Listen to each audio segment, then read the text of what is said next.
Hello, I'm Anthony. Welcome back to the Roland Zenology Pro tutorial series. Not that you'd know it looking at the screen because it looks like we're looking at a different synth here. This is called a model screen. It's one of multiple different skins that basically turn the Zenology Pro interface into a different synth. It's the same engine underneath, it's doing the same work, but we've got a different interface over the top.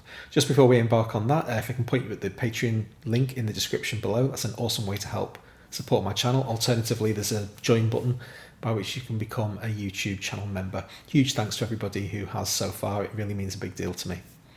Okay, let's get on with it. This is the preset that I've chosen. I'm going to press a note and then do this kind of business. And the reason I'm doing that is because if I press a note and hold it down, which I'm doing now, you can see in the oscilloscope there's a little bit of a wiggly line, but you're not hearing anything. Now I'm going to let go of the key. And there's the sound kicking off. So there's something funky going on there that we have to investigate. We also need to have a bit more of a chat about this model screen business. What's going on? Well, basically it's a veneer. Underneath is still exactly the same engine. It is Zenology Pro, but it's been made to look more functionally similar to the Juno 106. It looks nothing like the original Juno 106. In fact, in the Roland Cloud suite, you do have access to a proper, genuine emulation of the Juno 106. This is Zenology Pro's interpretation of it. One of the primary advantages of choosing the Zenology Pro version over the original, the legendary emulation as it's called, is CPU burden. Most of the legendary synths are savage on your CPU and you need a pretty decent machine to actually run them. Zenology Pro is lighter on your CPU, although you can just see behind my head. Most Roland synths are pretty intense on the CPU front anyway. Okay then, let's embark deconstructing this preset, and as we go along we'll have a chat about the model screen aspects as well. Now the reason why we're getting this strange behaviour where I press a note and I have to let it go in order to hear the sound is that in the VCF, or the voltage controlled filter section, the envelope is inverted. Basically what that means is that this envelope shape, which is basically almost completely full on almost all of the time, is inverted. So when the envelope's at maximum, it's actually fully attenuating or reducing the cutoff of the voltage controlled filter. This is a low pass filter, and all of that ultimately means all of the frequencies are being thrown away. It's a lot easier to understand what the VCF's doing if we put it back the right way up. Now I'm going to press a note, and here's the sound with the cutoff basically turned all the way up, so all of the frequencies are being let through, and when I let go of the key, those frequencies are attenuated or dragged down as the sound fades away. All of that logic has just been flipped on its head, and that's why we're getting the effect that we are. Now the VCA section, just to the left of the envelope here, makes us pause for a moment because this is something that can quite easily confuse you. What we're basically saying here is that the VCA is using the envelope, the VCF is using the envelope. Those two things are using the same envelope in opposite directions. So ordinarily the VCA, the amplifier, uses this envelope to determine how loud the sound's going to be. But this envelope, as we've already seen, is also controlling the low pass filter cutoff. If I disengage the VCA from the envelope and use a gate to control my volume instead, now we're going to get different behaviour. Listen to what happens. I'm going to press a key. You can see me in the interface. I've got the key held down and you're not hearing anything. And when I let the key go, you also hear nothing. What's happening there is that the gate is opening and the sound is kind of trying to flood out the system. But then the envelope kicks in and steals all of our frequencies off us. So while the envelope is open or fully on, the VCF is inverting that logic and throwing all of the frequencies away, so you're hearing nothing. I then let go of the key and the sound immediately cuts away. This is a gate. As soon as that gate closes, the amplifier shuts down and you hear no sound. So the VCF has no look in, it doesn't get to do anything with the sound, and so you don't hear any tail away. It's possibly a little bit easier to understand if I flip the envelope back to positive for the filter again, stick the VCA, keep the VCA in gate mode, and now we'll have a listen to what happens.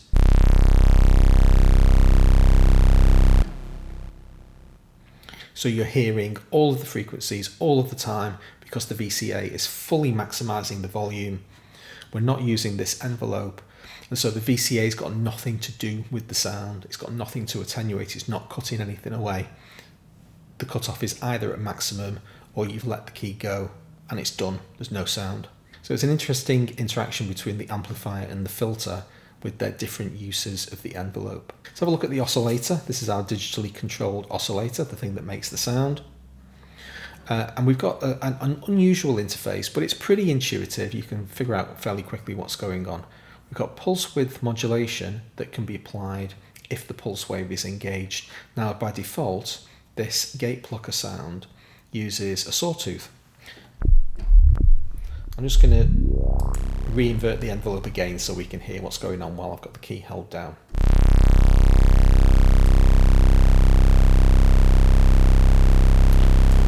PWM has no effect when we're in sawtooth mode, as we can see from this little flow chart. If we flip over to pulse wave mode instead,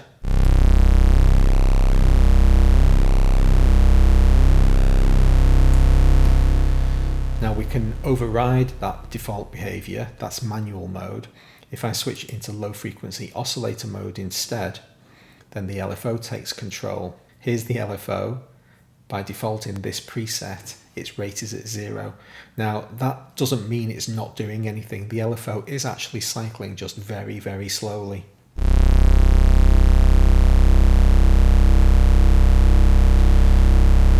If you hear, there is very, very, very slow tonal change. Now you can hear it increasing.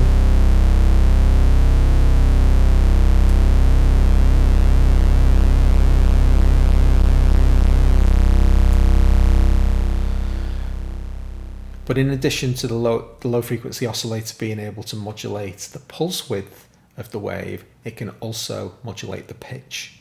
So there are two different LFO controls here, but they're doing different jobs. One of them's controlling the pulse width, which is basically a tonal effect. We turn that back off again, go back to manual. The second modulation is a pitch control.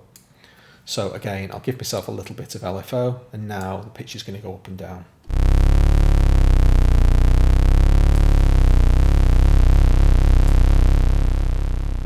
And just as we saw with the main Zenology Pro interface, if I introduce a delay time, we're going to initially have no pitch modulation at the outset, and then it's going to accelerate.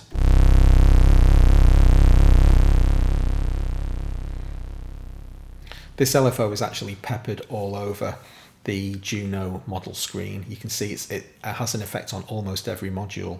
I'll turn it back off the DCO. Now we'll have a look at the filter. Let's have some LFO modulation of the filter. Then we had our little bit of delay while there was no LFO in effect. The LFO is now kicked in and it's modulating the filter cutoff. That was me letting go of the key, and then the filter's allowed to sweep as it goes through this range. So the LFO is still operating as the envelope lets go. The oscillation is taking place over a different part of the filter. It's kind of going across the frequency range. Made so many changes to this preset at this point, I'm just going to throw it away and get back to the original. And we've got yet another LFO target down in this little left-hand section over here. This is the mod wheel. So you can see that the LFO is tied to the mod wheel.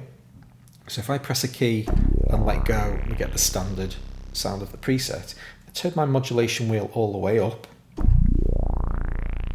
Now the pitch went down. So this is the LFO modulating the pitch depending on how much modulation wheel we've got dialed in. So I've just increased the rate of the LFO to make it a little bit more obvious what's going on. Press the note quite quickly. And then as we're hearing the envelope go through the release cycle, you're hearing the LFO. Flip it again. And that's the modulation wheel effect. Pull the mod wheel back down. And the pitch modulation stops. The DCO is modelled very closely on the original Juno 106, so in addition to having the option to have either or pulse wave and sawtooth, we can also have a sub-oscillator, which is where all that pull-off is coming from, and we've also got a noise.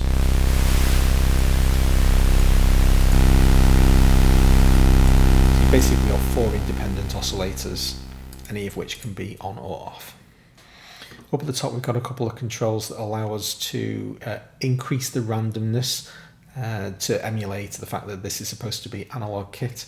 So if I make the synth older and increase my pitch drift and invert the envelope so that we can hear what I'm doing.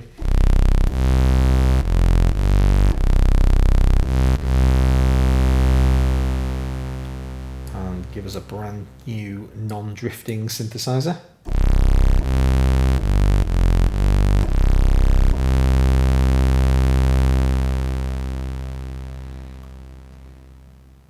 Well, this is just one example of the model screens. If we have a look in the presets, so I've loaded this from the EXM002 bank, which is the Juno bank. But if I switch to Jupiter 8 mode and select one of those presets instead, then it's going to give us a closer emulation of the functions of the Jupiter 8. It's not trying to emulate the Jupiter 8. It's basically a functional equivalence. Always the same Zenology Pro engine underneath, but basically each one of these interfaces is different. I don't propose to go through them all because most of them are really self-explanatory. They're all fundamentally built on the same Zenology engine, so you're going to get very similar kind of equivalence between the functions. Here we're back to voltage controlled oscillators rather than the digitally controlled oscillator of the Juno, but you'll see that all of those functions are familiar to you from the main section of the Zenology Pro tutorial that we've dealt with. Hope you found this episode useful. If you did, please hit the like button. I'll see you for one more next time. Thanks very much for watching.